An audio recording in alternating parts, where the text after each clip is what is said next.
Welcome into Hitting Hard with Jon Chuckery here on Locked On Sports Atlanta. Today on the show, what are the realistic playoff chances for the Atlanta Falcons? The Hawks' schedule is about to open up, and when a story isn't really a story, we'll talk about all of that next. Hitting Hard with Jon Chuckery here on Locked On Sports Atlanta. This is Hittin' Hard with Jon Chuckery, part of Locked On Sports Atlanta, and it starts now.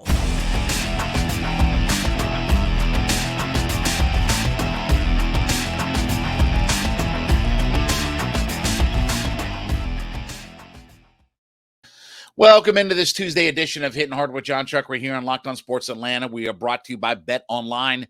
Head to youtube.com, put Locked On Sports Atlanta into your search browser. When you get there, hit that subscribe button. Be a part of our ever-growing communities. We head to 5,000 subscribers. Leave us a comment. We are free and available on all of your favorite podcast platforms, including Spotify and Odyssey. Give us a 5-star review today. Roku and Amazon Fire. You can check us out on those platforms as well. And, of course, give me a follow on my personal Twitter page at JMCH316. So as we get ready for this final 7-game stretch, and obviously, look, Arthur Smith's been a little bit testy this week talking about the quarterback situation and this, that, and the other. People asking when we're going to see Desmond Ridder and all this, that, and the other. He said at 4-6, we're right where we want to be. We're right in the mix of everything. And there is some truth to that. But let's take a look. What's the realistic chances of the Falcons being a playoff team? So let's start with where the Falcons are. In the NFC, right now in the playoff standings, they are 10th in the NFC. They have the same record as Green Bay. So Green Bay has the tiebreaker over Atlanta because of strength of victory. So you got to go far down the charts to get into all of this as far as tiebreakers and all that good kind of stuff. Falcons sit at number 10. Green Bay has the tiebreaker over the Falcons, and the Falcons have the tiebreaker over Arizona. And they have the Arizona tiebreaker because they have a better win percentage in conference games, right? Ready for all this kind of stuff. So obviously with the expanded playoffs right now, Minnesota, Philly number 1, Minnesota, Seattle, Tampa Bay. That's your 4 division winners, right? And then you get into your wild cards, the Giants, Cowboys, and 49ers. So when you look at the metrics, this is what the metrics tell you right now, that the Falcons have a 22% chance of being in the playoffs. Metrically, they have less than a 1% chance of being the number 1 or number 2 seed. They have a 2% chance of being the number 3 seed, which means that they would have to win the division. And then they have a 15% chance of being the number 4 seed, which means that they win the division. And then 5th seed would be less than 1%, 1% for the 6th seed, 4% for the 7th seed. So you add it all up, you're at 22%. So look, here's the thing about the Falcons, the good news, okay? Obviously the Falcons, who have not played well in the division, they're 1-3 in the division, which is always your first tiebreaker. They would have to beat Tampa Bay outright and then still finish ahead of them to win the division. Buccaneers have a game in hand, and they have the tiebreaker over the Falcons. So that makes it difficult. But listen, you play Tampa Bay, you play some bad teams at the end of the season, right? You're going to play Chicago, Pittsburgh, the Commodores. You're going to play the Saints, right?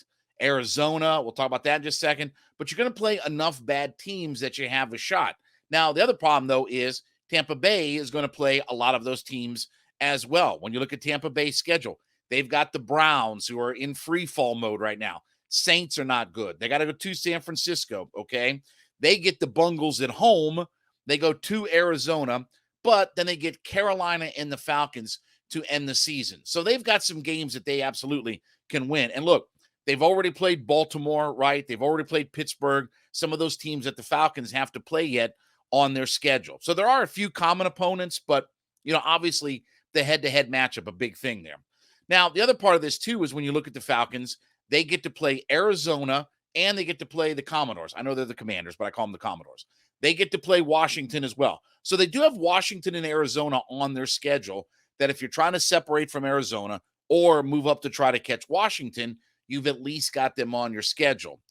The problem is that you're talking about the Falcons over this final 7 games having to go 4-3, 5-2. Now, right now, Do the Falcons look like a team that's ready to run off 4 out of 7, 5 out of 7? I don't think so. And especially, let's say they drop another game or two and that playoff picture starts to really get behind, right? You start to get behind the sticks on your playoff chances. Okay. And then if you go to Ritter, okay, the idea of all of a sudden rattling off a lot of wins in a row when you're throwing a rookie quarterback in late in the season probably doesn't add up very well. So I would tell you that 22%, that probably sounds about right. I think there's a better chance of winning the division than there is of getting one of the wild card spots, because you're talking about having to jump, listen, just to get to the 7th spot, you have to jump 2 teams, and you have to hope that Dallas or Frisco or the Giants, that some of those teams go by the wayside. Well, the Cowboys are 6-3, so they're a couple of games ahead of you.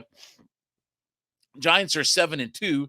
They're 3 games ahead of you in the win column. And then you've beaten the 49ers, but they're a game ahead of you. And they could be a division champion when all is said and done.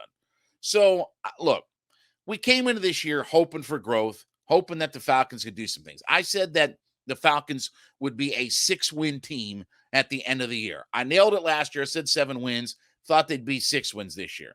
Where are they pacing right now? I think they're probably about a 7-win team when all is said and done. I think you're probably looking at about 7-10, same thing that you had last year. I don't think the Falcons are a team with a winning record. You're 4-6 right now, and we talked about this yesterday. Could you beat the Bears, who have lost 3 in a row? Yep. Could you lose to the Bears? Yep. Could you beat Pittsburgh, Washington, the Saints? Yep. Could you lose? Yep.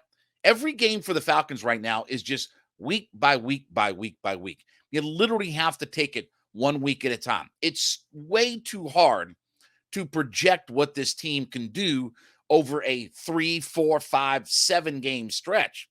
But I'll ask you, does this team look like a team that's ready to go 4-3, 5-2 down the stretch? And you've got Arizona, you've got the Buccaneers, you've got the Baltimore Ravens, and you have, listen, Washington just beat the best team in the NFL last night.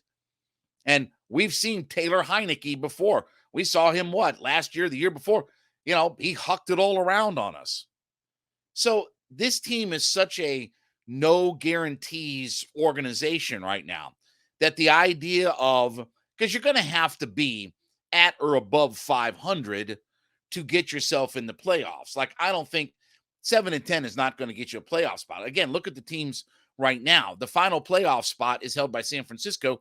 They're a game above 500.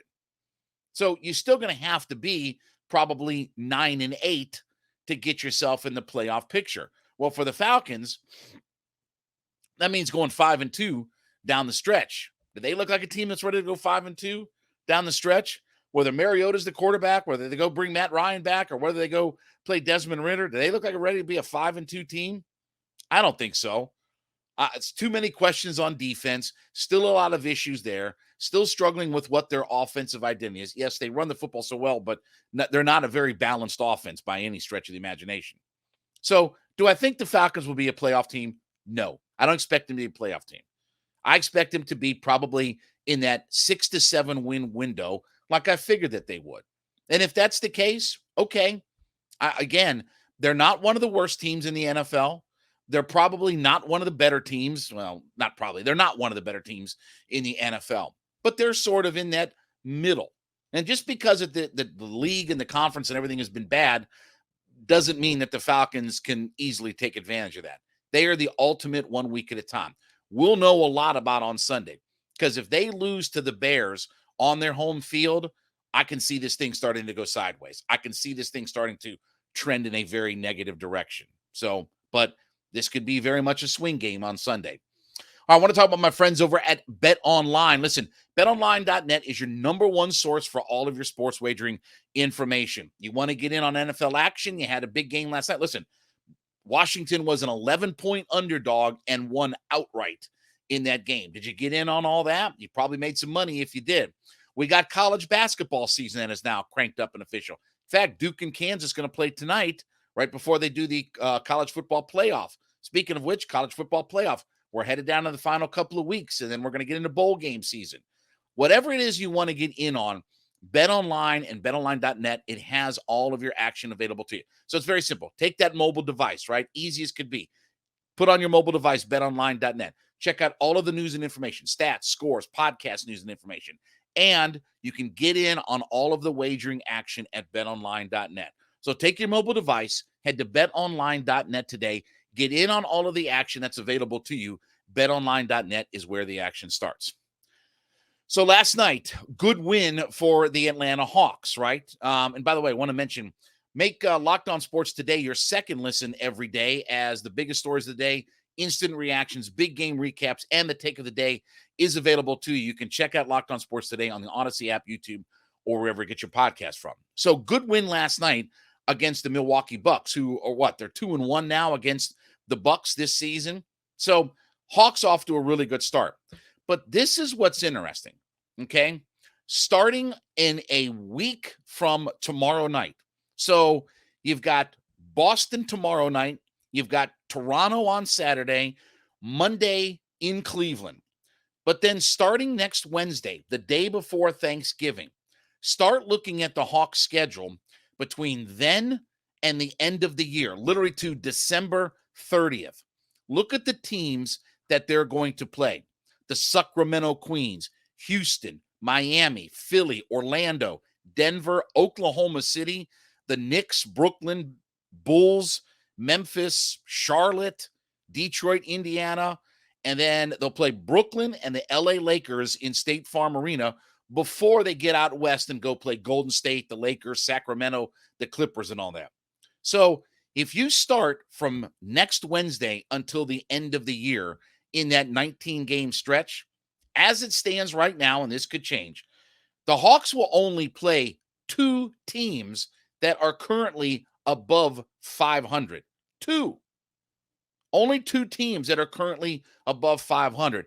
Everybody else is at or below 500. And think about some of the dregs of the universe that they're going to see, right? The Pistons again, Charlotte, Orlando, all these just vagabond organizations. So if there was a chance to really start to, and the Hawks sit right now 3rd in the Eastern Conference. If there's a chance to really make some hay and really start to open some things up for the Atlanta Hawks, it's starting the day before Thanksgiving next Wednesday and rolling until the end of the year before they got to go back on the road and get out on the West Coast and start to see some of those teams. This 19-game stretch where the Hawks can make a lot of hay could be a defining moment for what the season is going to be. The Hawks have had a pretty good schedule. They started off with a bunch of vagabonds, right? The Rockets, Charlotte, Orlando, the Pistons, right? And now you've mixed in some good teams. You're mixing in Toronto, Milwaukee, Philadelphia, right? You're mixing in some of the better teams around the NBA. But this stretch, when you look at some of the records of some of these teams right now, Detroit's 3-12, Charlotte's 4-11, Orlando's 4-10. The Nets are a mess at 6-8. Who knows what they'll look like, as we get toward the end of the year.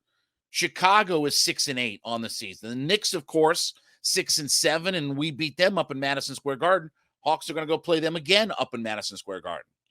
There is a lot of opportunity ahead for this Hawks team. And we talked about, how do you get to 3-4 seed and all that? Sometimes the schedule has to help you out, right? Sometimes you have to get in a schedule period where you play a bunch of bad teams and you get hot and you get on a roll. And the fact that they've split a couple of games with Philadelphia here recently, right? They're 2-1 on the season against Milwaukee. So they've held their own against teams that are expected to be at the top of the Eastern Conference, right? I mean, again, I still think the Milwaukee Bucks are, when healthy, I still think the Bucks are the favorites to win, along with Golden State, the 2 teams most likely to win the NBA championship. So holding your own against the Bucks is important. But where you really make your hay, when you start talking about how am I going to get to 50, 55 wins and those kinds of numbers, right? And dare I say, I don't want to say 60 wins like we had, in 2014, but how do you get to 48, 50, 55 wins? Well, you got to beat the daylights out of the Charlottes and the Orlandos and the Detroits and, all those bum teams that are out there. And I don't expect any of those teams to suddenly, get themselves on a hot streak and all of a sudden merge the way up to the top of the Eastern Conference. And you are going to play, Indiana 6-6, but with all due respect, if you're in Indiana, Miami 7-7, they had a big win last night, but they've been up and down. They're not the same team that they were last year. They haven't been off to the great start, and they certainly don't look like the best team in the Eastern Conference this year like they were last year, or at least the number one seed out of all of it. So starting next Wednesday, you get through this stretch where you've got the Celtics and the Cavs, and you have some pretty good teams out there. This schedule really opens up and not just for 3, 4, 5 games. You're talking about from Thanksgiving to New Year's Eve. You're basically talking about after starting on Wednesday, you're talking about after Thanksgiving all the way until the end of the calendar year. 19 games, by the way, in total. If the Hawks can find a way to pull off a 14-5 stretch over that period, maybe a 13-6 stretch over all of that, Hawks will find themselves sitting pretty. And then you start getting into the West Coast. Clippers, Golden State, right? Lakers, you start getting into some of that routine, right, for the Atlanta Hawks. And then you start, adding in as you get through all of that. You're going to play teams like Washington, who's been pretty good this year. You'll get the Cavs and the Knicks and everybody at home, as you get into February and things like that. Then you've also got road trips at Portland, Phoenix, Utah, Denver. So you got a real tough stretch coming up when you get through the end of this calendar year. But this is the time coming up for the Atlanta Hawks, and good to see them pick up a win last night. This is the time where you got to make some hay. You got to protect home court advantage. You have to beat up on the bad teams. And that's one of the things that the Hawks struggled last year, right? They lost to Houston on their home floor. They struggled at times with Detroit, right? They struggled at times with Charlotte during the regular season. Now you have to make up all those. You want to be a top 3-4 seed in the Eastern Conference? This is the stretch where you start to flex your muscle a little bit. And look, good win last night. DeAndre Hunter, what did we talk about? He actually hit a couple threes last night. But what was he? He was 10 for 10 from the free throw line last night. What did we say? Get to the basket. Go hit free throws. 10 for 10. He scored almost half his points from the free throw line last night. And as you figure Trae Young will start to round into shape in his shooting, you continue to get a lot of good play out of Clint Capella, right? Collins and, DeAndre Hunter is the leader of this team in my mind. I mean, he's the guy that really kind of moves the needle, especially on defense with this team right now. This is a chance for the Hawks to really make some hay and get themselves in a good position as you wrap up 2022 and you head into 2023. 19 games with only 2 teams above 500. I'll take that stretch every time. I want to talk about my friends over at Built Bar. Listen, have you been to Built.com recently? We've talked before about the protein-infused marshmallow puffs available to you there, right? Great snack. Everybody's looking for low carb, low sugar, low calorie, but high protein, right? Built.com has got everything that you need. So here's what I want you to do. Head to Built.com today. Check out the wide menu that they have, all the different products available to you. Check out all the different flavors of protein bars. Check out the marshmallow puffs, especially. You want some with a little bit of different taste and texture. That's what the marshmallow puffs provide. But you get all the protein and the low sugar, low carb, low calorie that you're looking for. So head to Built.com today. Check out the wide menu of products. Get together your order. And when you do, put the promo code LOCKEDON15, LOCKEDON, the number 1, the number 5, LOCKEDON15. Put that promo code in today, and you get 15% off your order simply by using the promo code LOCKEDON15 at checkout. Check out all the different flavors. They're always coming up with a new flavor of the month. Head to Built.com today. Save yourself 15% off that order by putting in LOCKEDON15. Built.com is the place to go.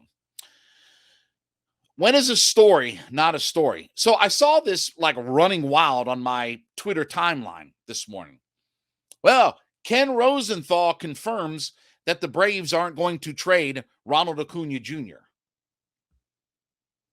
Huh? As my friend Hugh Douglas says, what? Was there talk that they were going to trade Ronald Acuna Jr.? Did I miss something? Okay, let's say this first and foremost, okay? Do I think that Alex Anthopoulos has fielded offers from other teams about Ronald Acuna? Do I think that, whatever, the Toronto Blue Jays general manager rang up Alex, ringy-dingy, ringy-dingy, ringy-dingy? Yeah, hey, this is the Blue Jays GM. Listen, I'm interested in Ronald Acuna. Here's the package, and I'm going to. Do I think that those kinds of phone calls have happened?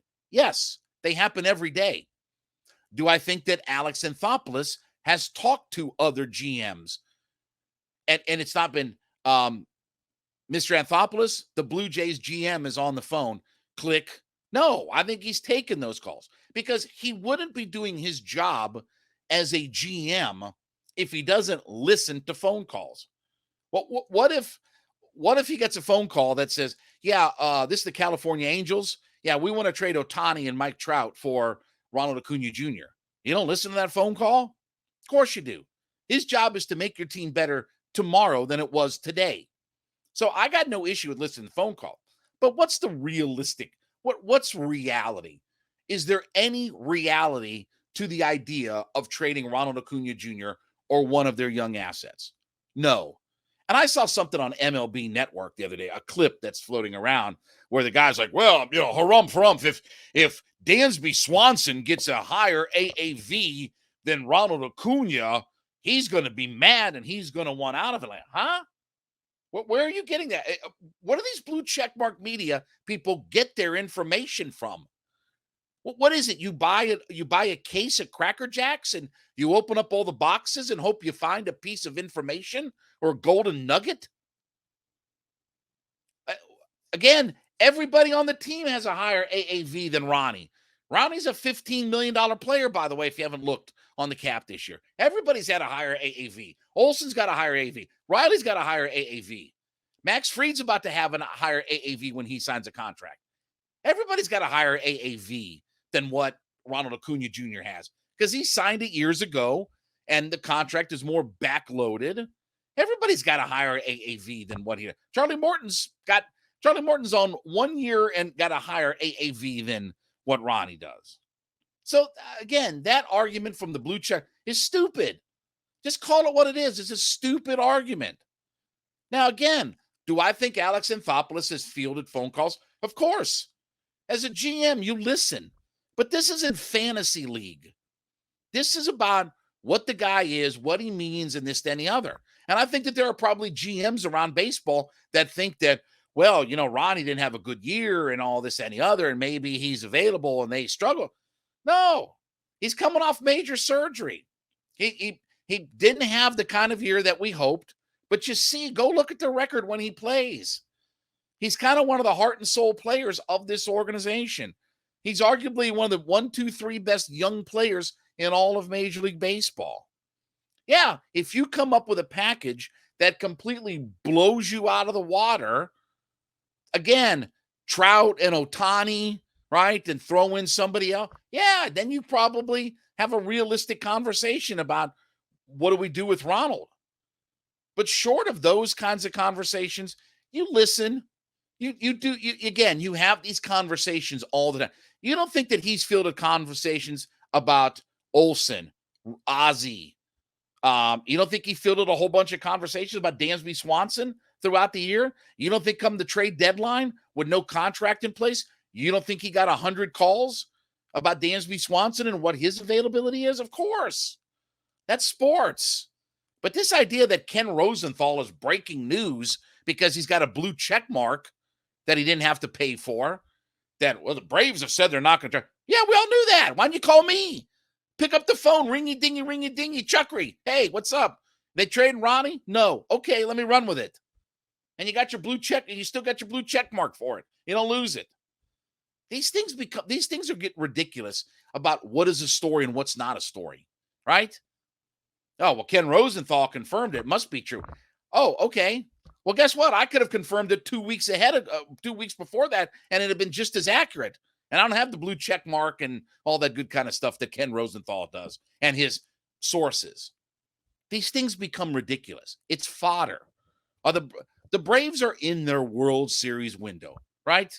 The Braves are in. The reason that they're signing everybody is because they're in win now World Series mode. Why would they sign a bunch of guys to start blowing it up and changing things around? You leave a gaping wound in your lineup with your leadoff hitter and your defense in your outfield and an outfield position where they already don't have a left fielder. It would make no sense, again, unless you tell me Trout and Ohtani are both coming over here. It would make no sense to move on from him. For what? Prospects? No. So thank God for Ken Rosenthal that we can put the rumors to rest about trading Ronald Acuna. Sorry, maybe I need a blue check mark to make it more official, but hell, I could have told you none of this stuff was going to happen out there. It's just ridiculous what becomes a story and what doesn't become a story. All right, well, thank you so much for making Hittin Hard with Jon Chuckery your first listen every day. Don't forget, make Locked On Sports today your second listen. The biggest stories of the day, instant reactions, big game recaps, and the take of the day. Locked On Sports is, of course, available for free on our YouTube pages, on Odyssey, Spotify. Check it out on all of our favorite platforms. Don't forget, you can head to youtube.com, put Locked On Sports Atlanta into your search browser. When you get there, hit that subscribe button. We're almost at 5,000 subscribers. Be a part of our community. Leave us a comment about what we talk about. We are also free and available on all of your favorite podcast platforms, including Spotify, Odyssey. Check us out for free and leave us a 5-star review.